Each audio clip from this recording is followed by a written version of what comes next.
Bonjour à tous, alors aujourd'hui je vous propose donc le problème numéro 2 du CAPES de maths 2022 avec la question donc 2, ici quelques propriétés et exemples. Donc on va travailler beaucoup sur la notion de convexité qui était rappelée ici.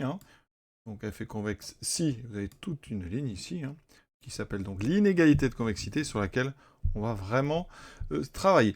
Donc on dit aussi que f est concave sur i si moins f est convexe sur i, et donc c'est la première chose qu'on vous propose. Eh bien, écrire une inégalité de en fait, concavité, en fait. Donc, c'est-à-dire une inégalité qui caractériserait une fonction concave sur i. Donc, on prend une fonction concave. Donc, f concave sur i.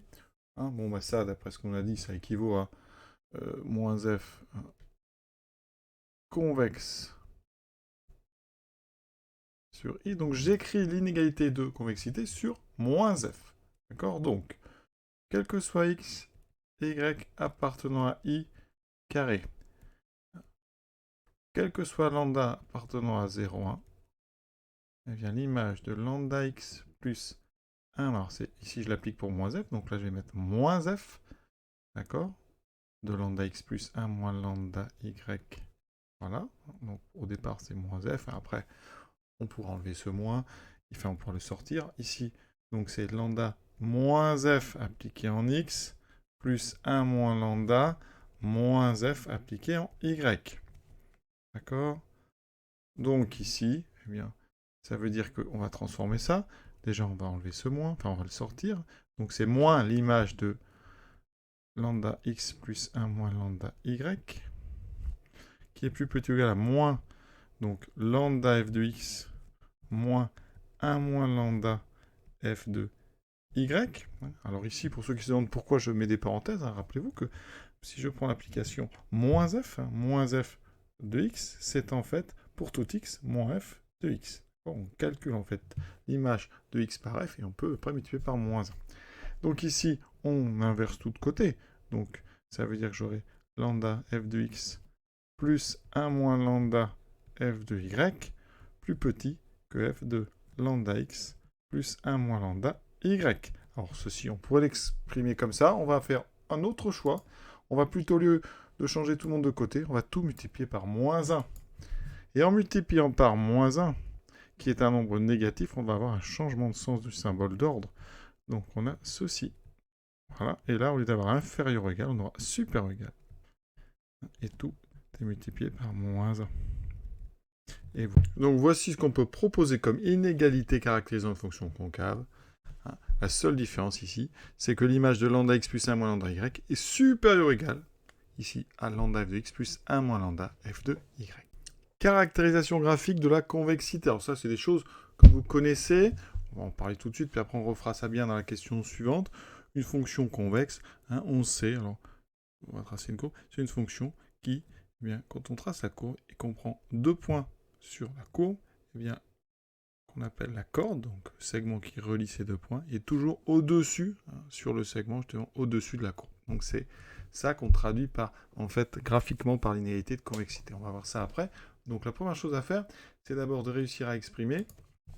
On est sur un intervalle ici qui va être intervalle x, y, d'accord?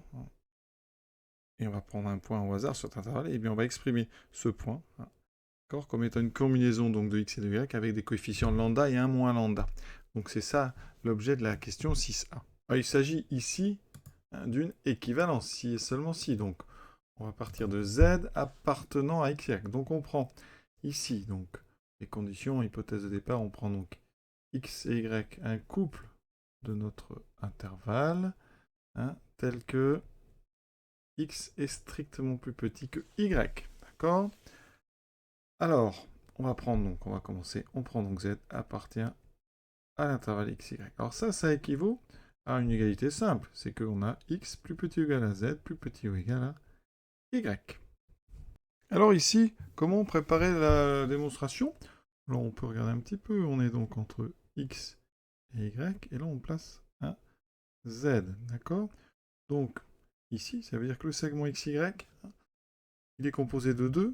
La première partie, donc, qui fait z moins x, et la deuxième partie qui fait y moins z, d'accord? Alors sinon, ici, si vous voulez faire un lambda, donc 1 moins lambda, c'est-à-dire des proportions lambda 1 moins lambda, qu'est-ce qu'on peut proposer? Eh bien ici, z moins x, c'est la partie entre x et z. La partie de x à y fait y moins x. Donc ici, en proportion, eh bien cette partie-là, elle fait donc z moins x sur y moins x. Et comme idée, eh bien, on va poser ce lambda égal à ce nombre. On va d'abord donc étudier ça. Et donc si ici j'ai lambda, on va bien vérifier que de l'autre côté, quand je fais 1 moins lambda, et regardez, j'ai 1 moins z moins x sur y moins x. Ça me fait y moins x moins z plus lambda sur y moins x. Et effectivement, ici disparaissent, il me reste y moins z sur y moins x. Et donc bien cette distance-là sur la longueur totale. Donc l'idée, ça serait de poser lambda égale z moins x sur y moins x. Alors quelle est l'idée? L'idée, c'est qu'on a donc ici un segment de x à y avec z quelque part entre les deux. Et on va essayer d'exprimer justement bien le rapport entre la longueur, donc entre zx, donc z moins x, et la longueur du segment qui est donc y moins x. Le rapport, je vais l'appeler lambda, eh bien c'est z moins x sur y moins x. Donc ici, on va travailler là-dessus, on va essayer de faire apparaître du moins x partout. Donc ce qu'on peut faire ici, c'est qu'on enlève x des deux côtés. Ça fait 0 inférieur à z moins x, inférieur à y moins x. Et là, eh bien on va faire apparaître ce quotient en divisant par y moins x. On sait que y est plus petit que x est plus petit que y, strictement. Et ça équivaut à dire que x moins y est donc, enfin, on va mettre dans l'autre sens, y moins x est strictement positif. Donc ça veut dire qu'ici, eh bien, on peut diviser par y moins x. Ça fait ceci, ça fait z moins x sur y moins x, inférieur ou égal à 1. Et donc ça veut dire qu'ici, il existe donc lambda appartenant à 0,1, tel que, eh bien, lambda égale à z moins x sur y moins x. Et on va bien travailler cette petite égalité. Vous allez voir qu'on arrive assez vite au bout. Ça fait donc ici, alors, produit en croix, lambda x moins lambda y est donc égal à z moins x. Et donc, on est arrivé parce que cette égalité, je la transforme. Ça me donne ici, donc, je mets le moins x à gauche. Ça fera donc lambda y plus 1 moins lambda x égale à z. Et oui, il y a un petit souci, c'est qu'ici, lambda et 1 moins lambda ont été inversés. Donc, comment régler le problème? Eh bien, il faut changer 2-3 petits trucs juste avant. Et donc, dans l'idée, vous voyez, on va juste, alors il y a plein de façons de changer ça. On aurait pu au départ, en fait, changer dès le début. Alors, je ne vais pas faire une soustraction par... Je ne vais pas enlever x partout, je vais enlever y. Ce sera plus utile. Regardez, ça va me donner donc x moins y, plus petit que z moins y, plus petit que 0. D'accord? Ici, on divise par x moins y, qui est strictement négatif. Donc ça veut dire que z moins y sur ici x moins y, et bien là, il y a un changement de sens. C'est donc positif, et c'est plus grand que 1. Donc je l'écris dans le bon sens. J'ai ceci, z moins y sur x moins y, et donc ici entre 0 et 1. Alors, on pourrait aussi changer l'ordre en haut et en bas. Ça ferait ici y moins z, y moins x entre 0 et 1. Donc là, effectivement, il existe lambda appartenant à 0, ici, tel que lambda est égal à y moins z sur y moins x. Là, on va donc travailler cette égalité. Donc, il existe lambda appartenant à 0,1, tel que, alors ici, je vais le travailler un petit peu, lambda fois lambda fois y moins x doit être égal à y moins z. Je mets z à gauche, z égale y moins, ici, lambda y moins x. On enlève les parenthèses, ça me fait z égale y moins lambda y plus lambda x. Et vous voyez, ça donne z égale lambda x plus, on factorise ici par y, 1 moins lambda y. C'est exactement ce qu'on voulait. Donc, la valeur de lambda qu'il fallait prendre, c'était lambda égale donc à y moins z sur y moins x. Et on a notre équivalence.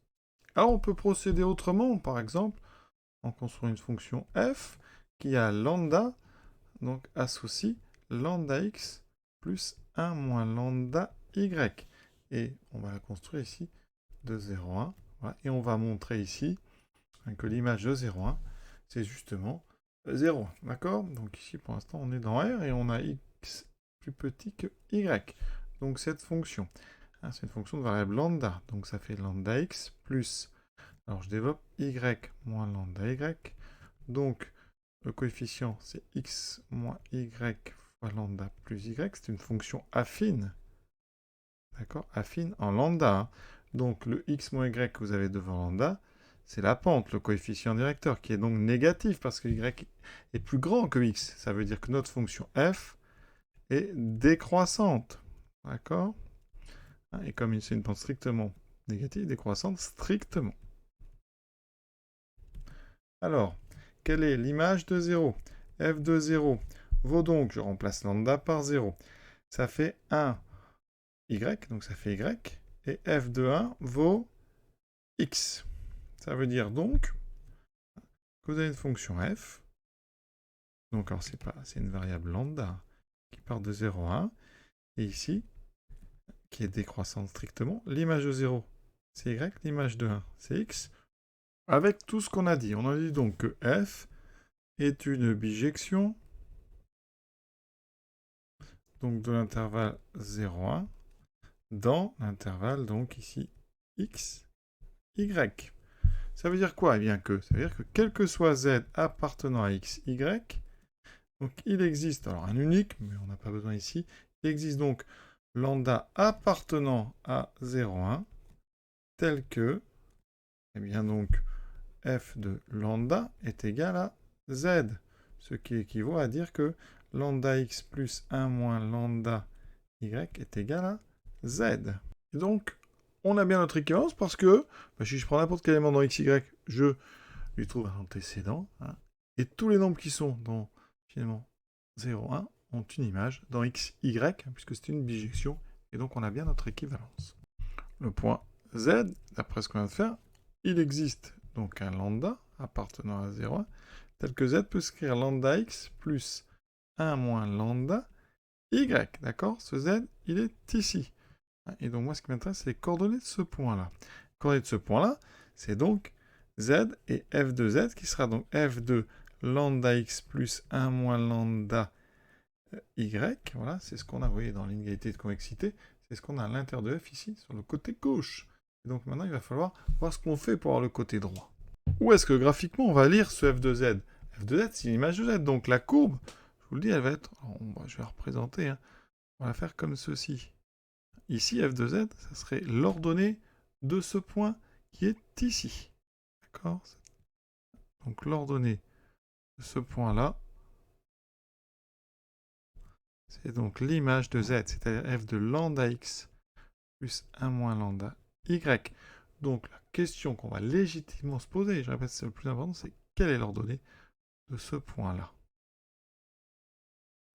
On va nommer nos 3 points ici.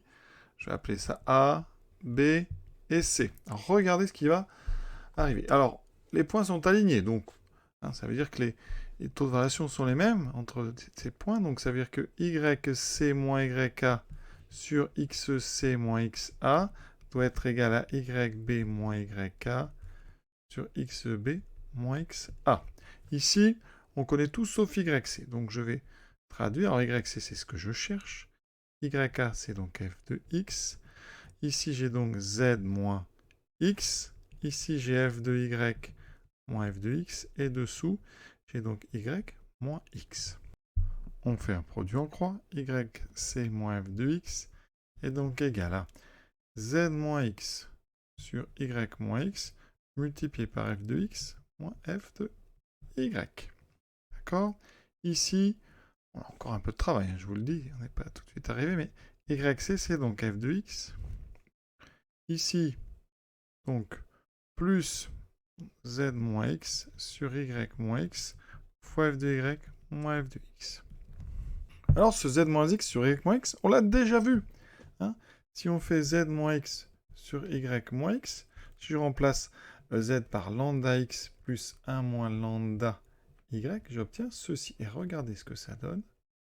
En haut, on a donc lambda x moins x, ça fait donc, on a lambda moins 1 fois x plus 1 moins lambda y sur y moins x. En factorisant bien, vous voyez, ça fait apparaître en haut y moins x, et en simplifiant, il me reste 1 moins lambda. Donc, ça veut dire qu'ici, j'arrive à y, c'est égal f de x plus 1 moins lambda f de y moins f de x.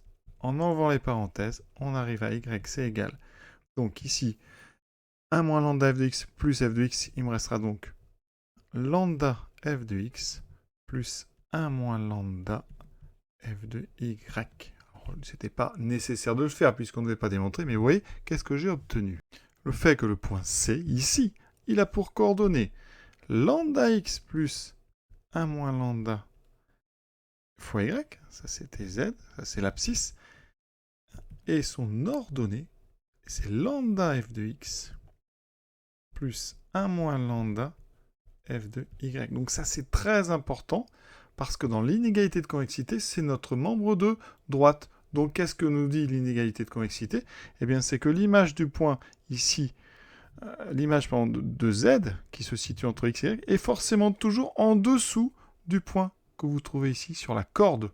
Donc la conclusion, c'est qu'une fonction convexe sur un intervalle, eh bien elle est toujours en dessous de toutes ces cordes. Donc c'est ça cette traduction graphique, c'est faire donc une partie convexe et bien indiquer ici que votre courbe en bleu est en dessous toujours de la corde AB. Mais quelle que soit la fonction, si elle descend ou elle monte, là ça c'est la version croissante, vous pouvez aussi dessiner ceci. Donc une courbe ici, par exemple, uniquement décroissante, et bien si la fonction est convexe, quand on va relier ici les deux points, la courbe est toujours en dessous. Parce qu'ici, n'importe quel point que vous prenez sur cette corde, en fait, c'est un lambda f de x plus 1 moins lambda f de z. Ainsi le z, c'est l'abscisse. Et donc forcément, d'après l'inégalité de convexité, c'est le membre de droite, donc il est plus grand que l'image. Et donc voilà pourquoi on a cette chose-là. Et donc si vous prenez un cas général, ceci, eh bien quand vous reliez ici, eh bien tous les points de la corde sont toujours au-dessus de tous les points de la courbe.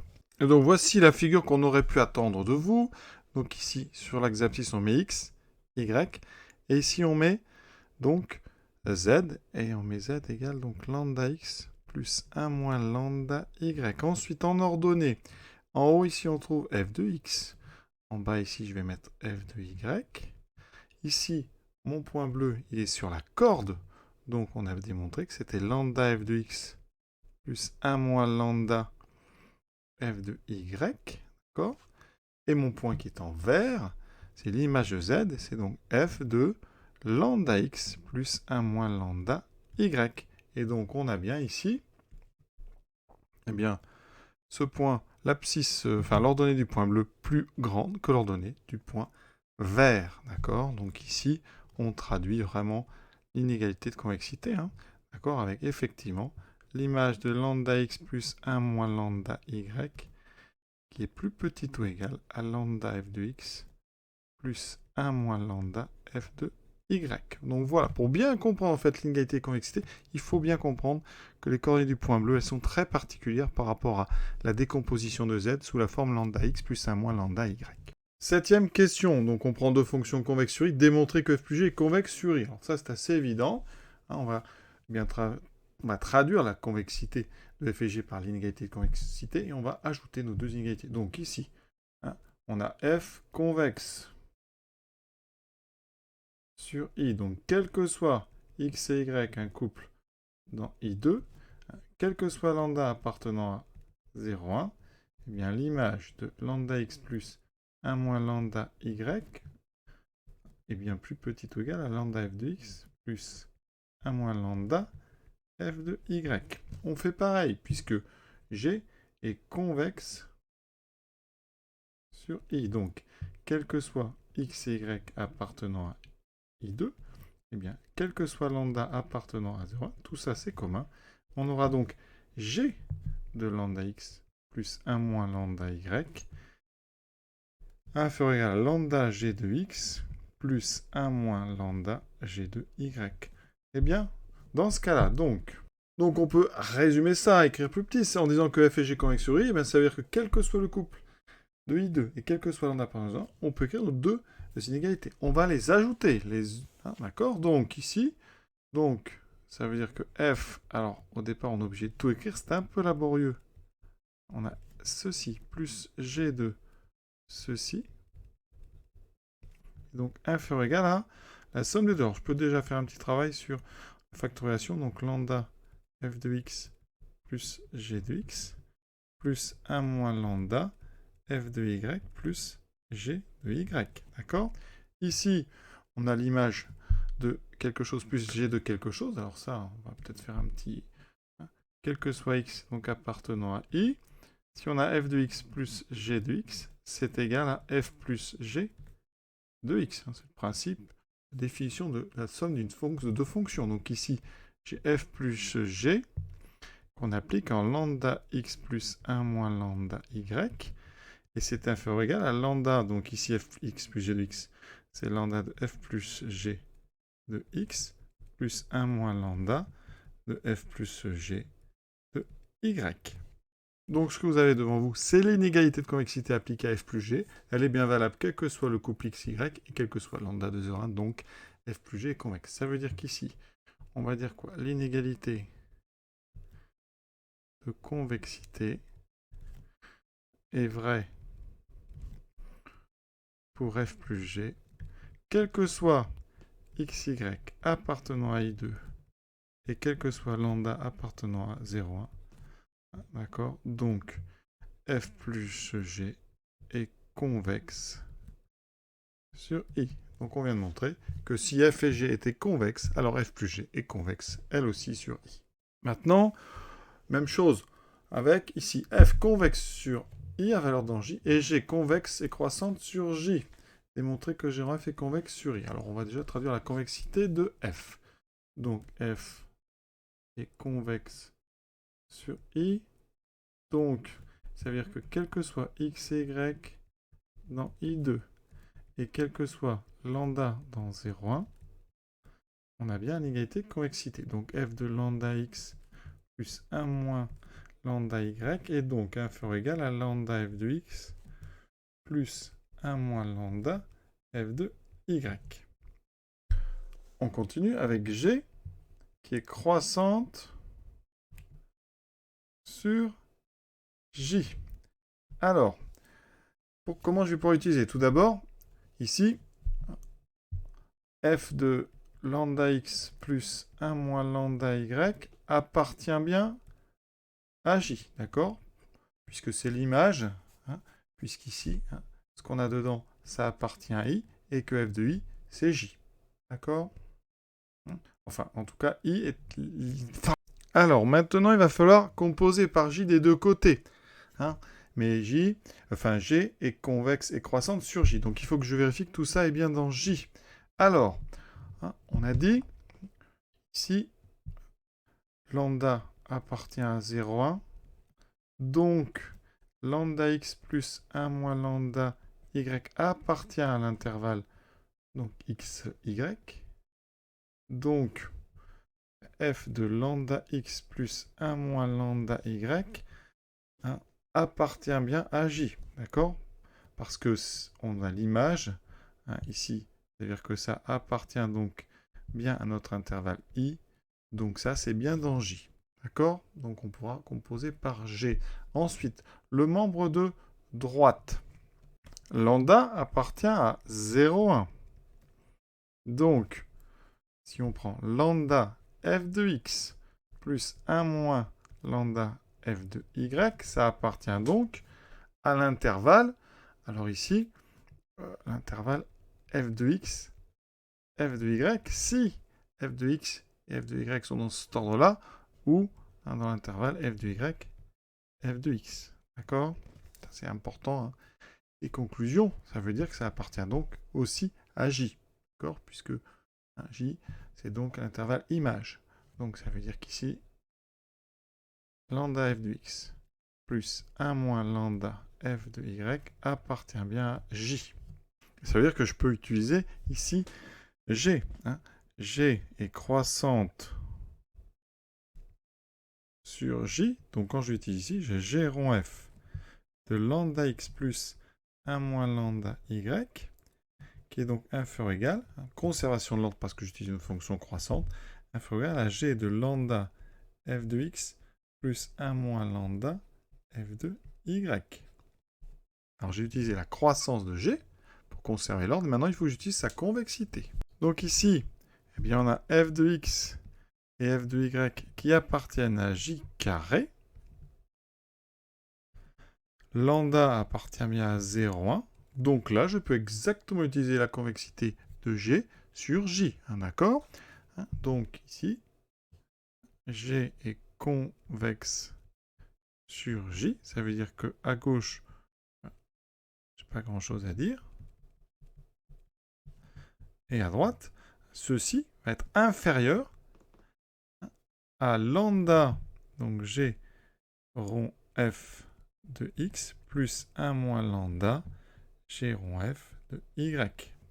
Et pour ceux qui ont un petit peu de mal, j'ai utilisé en fait, vraiment là je l'ai mis en vert, l'inégalité de convexité que j'ai appliquée ici en prenant ici donc grand X égale F de petit x et grand Y égale F de petit y. D'accord?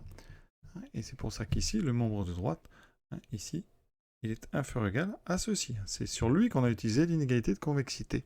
Et donc là, avec qu'est-ce qu'on obtient? Eh bien, une nouvelle inégalité de convexité qui est valable pour G rond F. D'accord? Il faut bien que vous voyez ici, donc, on avait, quel que soit x et y appartenant à i carré, et quel que soit lambda appartenant à 0,1, on a obtenu ceci. D'accord? C'est exactement la preuve que G rond F est convexe sur i, d'accord? Puisqu'au départ, on avait pris petit x, petit y dans i carré. Donc les points importants de cette démonstration, tout d'abord, on utilise donc l'inégalité de convexité sur f. Ensuite, on vérifie que les deux membres sont bien dans j pour pouvoir appliquer la fonction g et sa croissance sur l'intervalle j. Et ensuite, on utilise la convexité de g, d'accord? Et après, on arrive sur la convexité de g rond f sur i. Alors, propriété du même type qui permettrait de conclure que g rond f est concave. Sans démonstration, énoncer une propriété du même type qui permettrait de conclure que G rond F est concave. Alors, si vous avez bien compris la démonstration, on va donc partir de donc f, donc soit f, une fonction concave, sur laquelle on va en fait écrire l'inégalité de concavité. Ensuite, concave donc sur i, et à valeur dans j. Ensuite, dans notre démonstration, on avait utilisé la conservation de l'ordre. Donc il faut que G soit quand même croissante. Et après, on avait utilisé l'inégalité de convexité. Donc là, j'aurais besoin d'inégalité de concavité. Donc on va prendre soit G, une fonction donc concave sur J. D'accord? Alors j'ai oublié. Et, pardon, croissante. Surtout ne mettez pas décroissante. Il faut croissante, conservation en fait des inégalités. Croissante sur J. Dans ce cas-là, on a alors G rond F qui est concave sur I. Je vous refais si vous voulez le plan de la démonstration, sans détailler. Donc on part de F de lambda x plus 1 moins lambda y, donc supérieur à lambda f de x plus 1 moins lambda f de y, concavité de F. On compose par G, donc il faut que je garde le symbole supérieur égal. Donc après, G en F de lambda x plus 1 moins lambda y est donc plus grand ici que G de lambda f de x plus 1 moins lambda f de y, d'accord? Et ici, à droite, on peut, eh bien, ici, dire que ça, par concavité de G sur J, eh bien, lambda G de f de, lambda G, donc, rond f de x, en fait, G de f de x, plus 1 moins lambda G de f de y, donc G rond f de y. Et voilà pourquoi il faut vraiment que G soit quand même croissante et que les deux fonctions soient concaves. Voilà, on va s'arrêter là pour cette vidéo. On fera la suite plus tard. D'accord, c'est assez long ce genre d'épreuve, donc il faut prendre le temps. Donc la suite sera des exemples.